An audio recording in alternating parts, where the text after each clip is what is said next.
पूरे देश के लिए आज सोनू सूद एक बहुत बड़ी इंस्पिरेशन बन चुके हैं।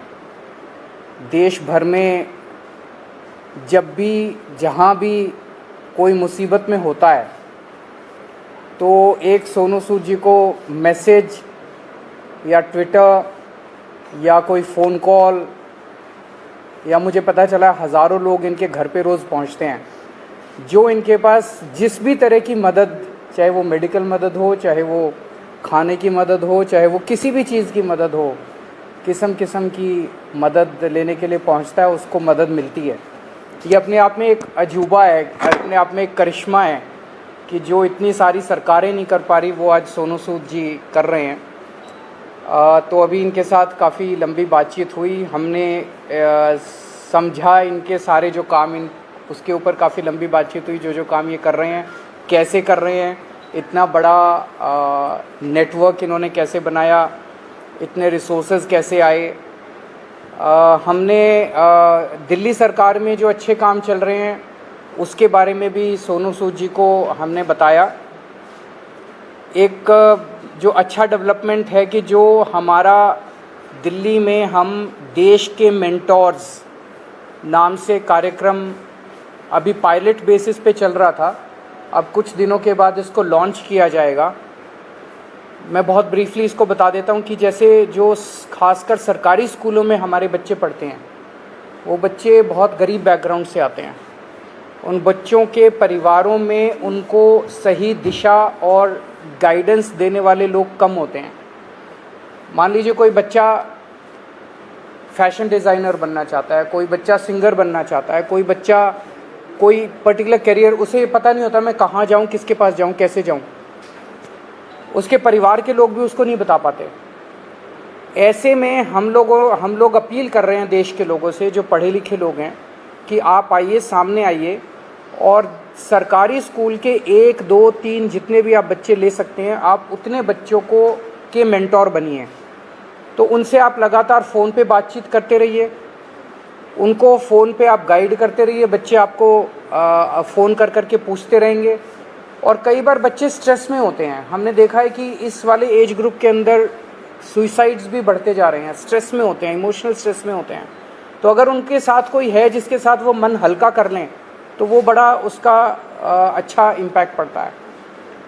तो देश के मेंटोर कार्यक्रम के लिए सोनू सूद जी हमारे ब्रांड एम्बेसडर बनने के लिए तैयार हो गए हैं, जिसके लिए मैं उनका बहुत बहुत शुक्रिया अदा करता हूं। उन्होंने कहा है कि वो भी कुछ बच्चों के मेंटोर बनेंगे और वो लोगों को अपील करेंगे, देश भर के लोगों को, कि वो भी मेंटोर बने। अब मैं सोनू सूद जी से रिक्वेस्ट करूँगा कि वो। Thank you so much, Arvind sir, Manish sir, Raghav bhai, for giving me this opportunity कि आज मैं इस प्लेटफॉर्म के पे हूँ विजनरीज़ के साथ। मैं सर को विजनरी इसलिए बोलता हूँ कि जब एजुकेशन का नाम आता है तो देश में दिल्ली का नाम हमने हमेशा देखा है कि अगर एजुकेशन हो तो दिल्ली जैसी हो। And I think it's very important कि हमारे देश में अगर ग्रोथ तभी हो सकती है जब एजुकेशन का स्तर बढ़ेगा। और मुझे बताने की ज़रूरत नहीं है कि दिल्ली में किस लेवल का चेंजेस आया है, and all thanks to sir for that.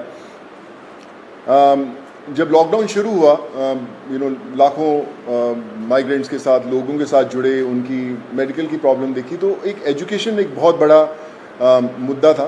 पहले लॉकडाउन में करीबन 2000 से 2200 बच्चों को हमने पढ़ाया और अभी करीबन 20,000 बच्चों को एज सूद चैरिटी फाउंडेशन हम लोग पढ़ा रहे हैं। लेकिन जैसा अरविंद सर ने कहा कि एक बहुत बड़ा क्वेश्चन मार्क होता है कि उनको पता नहीं है कि क्या करना है, मैं क्या करूं।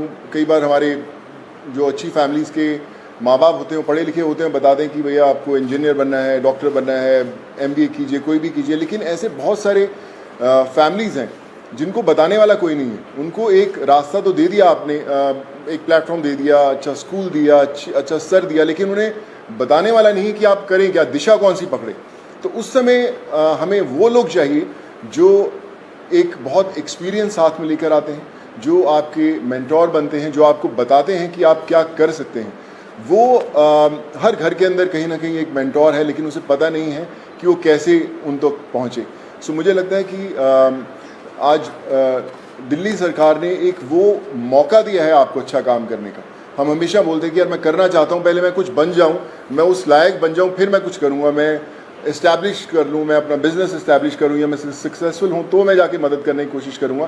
पर मुझे लगता है कि ये जो प्लेटफॉर्म है देश के मेंटोर्स का, ये वो प्लेटफॉर्म है जहाँ पर कोई भी इंसान, चाहे वो अभी भी ज़िंदगी के वो पड़ाव चढ़ रहा है, अपने आप को बनाने की कोशिश कर रहा है, वो एक बच्चे का, 2 बच्चों का, 10 बच्चों का मेंटोर बन सकता है, उसे बता सकता है कि आप लाइफ में क्या करें क्या ना करें।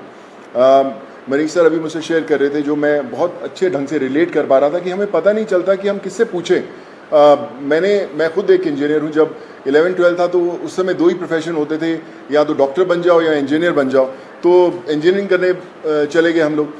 लेकिन आज इतने ज़्यादा प्लेटफॉर्म्स है, इतने ज़्यादा एवेन्यूज है और इतने ज़्यादा रास्ते खुल गए हैं जहाँ पर लोगों को पता नहीं है, पर लोग जो इन रास्तों से ऑलरेडी गुजर चुके हैं या कुछ सफ़र तय कर चुके हैं, उन लोगों को मेंटोर बनने का बहुत बड़ा मौका है, बताने का बहुत बड़ा मौका है कि आप आएँ, हाथ थामें।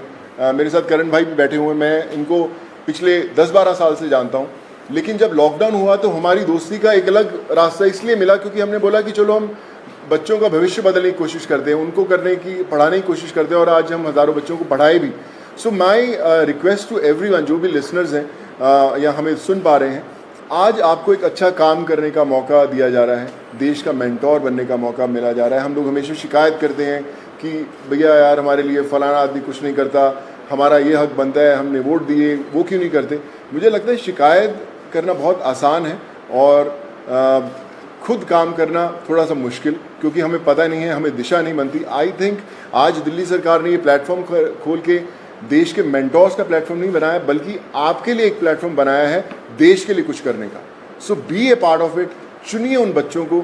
आज हर एक बच्चा, अगर आप एक भी बच्चे को दिशा दे पाते हैं और उसे बना पाते हैं, सो आई थिंक उससे बड़ी देश भक्ति वाली कोई फीलिंग नहीं होगी और उससे बड़ा देश को योगदान नहीं होगा अगर आप वो कर पाएँ। So I think it's a great opportunity, और आई फील ब्लेस्ड कि आज under the leadership of Arvind sir, Manish sir and Raghav भाई, कि they have given me an opportunity कि मैं और हज़ारों नहीं लाखों लोगों तक, लाखों स्टूडेंट्स तक पहुंच पाऊं और उनके मेंटोर बनने की कोशिश कर पाएँ। So I think together we can and we will. वो बोलते हैं ना कि जो मुश्किल में साथ में खड़ा वही सबसे बड़ा।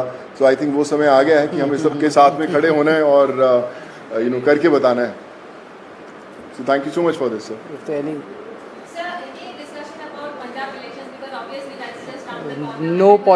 कोई पॉलिटिक्स डिस्कस नहीं किया हम लोग। ये उससे भी बड़ा मुद्दा है, मुझे लगता है इससे बड़ा कोई मुद्दा नहीं हो सकता। जी जी सर।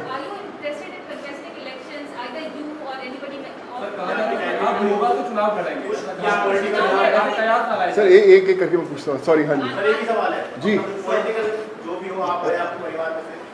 नहीं, नथिंग पॉलिटिकल। मैं हमेशा मेंटेन करता रहा हूँ कि लोग हमेशा बोलते हैं कि आप कोई अच्छा काम करना है तो पॉलिटिक्स में आइए, या क्यों नहीं आ सकते। बहुत कमाल का फील्ड है, एंड आई थिंक अगर आप आएँ तो one has to be blessed. But as of now we haven't discussed anything political, because ये मुझे लगता है ये मुद्दा उससे भी बड़ा है, and this is above all.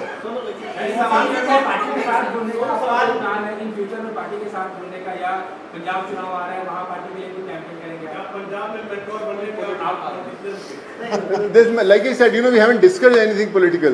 हमें इसी में इतना मजा आ रहा था बात करने में कि यार ये करें तो जी सर जो अच्छा काम करे सारे अच्छे हैं। मुझे कल आप अच्छा काम करें, मैं आपके पीछे पीछे आ जाऊंगा। सॉरी सर मुझे ना, मैं बता रहा हूँ, पिछले जब मैंने मुझे पता भी नहीं था पॉलिटिक्स, तब से मुझे ऑफर्स आती रही हैं, लेकिन मैंने कभी सोचा नहीं करने का, और इसलिए कभी पॉलिटिकल डिस्कस नहीं किया।